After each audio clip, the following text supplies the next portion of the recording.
പിതാവിന്റെയും പുത്രന്റെയും പരിശുദ്ധാത്മാവിന്റെയും നാമത്തിൽ ആമേൻ. എൻ്റെ പ്രിയപ്പെട്ടവരെ, ഇന്ന് ഡിസംബർ 11 വ്യാഴാഴ്ച. അമ്മേ കർത്താവേ, നിന്റെ ഉന്നതമായ നാമത്തിന് സ്വസ്ഥം ചെയ്യുന്നു. ഇന്ന് അങ്ങയുടെ മക്കള് ഈ ആശീർവാദം വാങ്ങിച്ചുകൊണ്ട് ഇന്ന് ജീവിതത്തിന്റെ വിവിധ മണ്ഡലങ്ങളിലേക്ക് പോവുകയാണ്. കർത്താവേ, ഇവിടെ ഓഫീസിൽ പോകുന്നവരുണ്ട്, അവിടെ സ്ഥിരമായിട്ട് അവർ അനുഭവിക്കുന്ന പല വിധത്തിലുള്ള പ്രയാസങ്ങളും ഞെരുക്കങ്ങളും രക്തസമ്മർദ്ദം ഉണ്ടാക്കുന്ന പല അനുഭവങ്ങളുണ്ട്. കർത്താവേ, ആ വിഷയങ്ങളെല്ലാം ദൈവത്തിന് ഈ നിമിഷം പരിശുദ്ധയുടെ മാധ്യസേൽപ്പിക്കുന്നു. കർത്താവേ,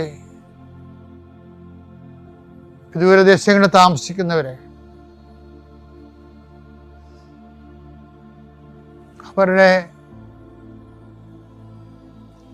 കുടുംബത്തിലെ സന്ധിക്കാനില്ലാത്ത പ്രായം ചെന്ന മനുഷ്യരെ,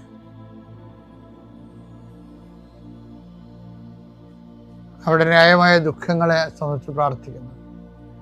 ഈ ദിവസങ്ങളിൽ അങ്ങനെ കുറേ വിഷയങ്ങളെ കണ്ടു. ജീവിക്കാൻ വേണ്ടി അവർക്ക് പോകാതിരിക്കാനും പറ്റത്തില്ല. പോയതിൻ്റെ പേരിൽ കുടപ്പിറപ്പുകളും കുഞ്ഞുങ്ങളും ഒക്കെ വേദനിക്കുകയും ചെയ്യണം. ഒരു ഇന്നോവേറ്റീവ് ഈബിൾ എന്ന് പറഞ്ഞ പോലെ കുറേ കാര്യങ്ങൾ ചെയ്യാതിരിക്കാൻ പറ്റില്ല, ചെയ്തില്ലെങ്കിൽ ജീവിക്കാൻ പറ്റത്തില്ല.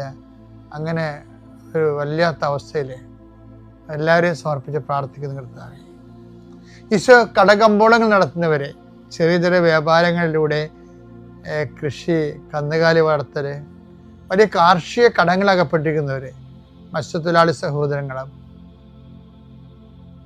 ചില കാര്യങ്ങൾ വിറ്റുമാറ്റിയാൽ രക്ഷപ്പെടും, പക്ഷെ വിൽക്കാൻ പറ്റണില്ല, വിൽക്കാൻ ആളില്ല, വാങ്ങിക്കാൻ ആളില്ല. അങ്ങനെ കുറേ പ്രയാസം അനുഭവിക്കുന്നവരെ, അവരെല്ലാവരെയും ഈ പ്രഭാതത്തിൽ സമർപ്പിച്ച് പ്രാർത്ഥിക്കുന്നു.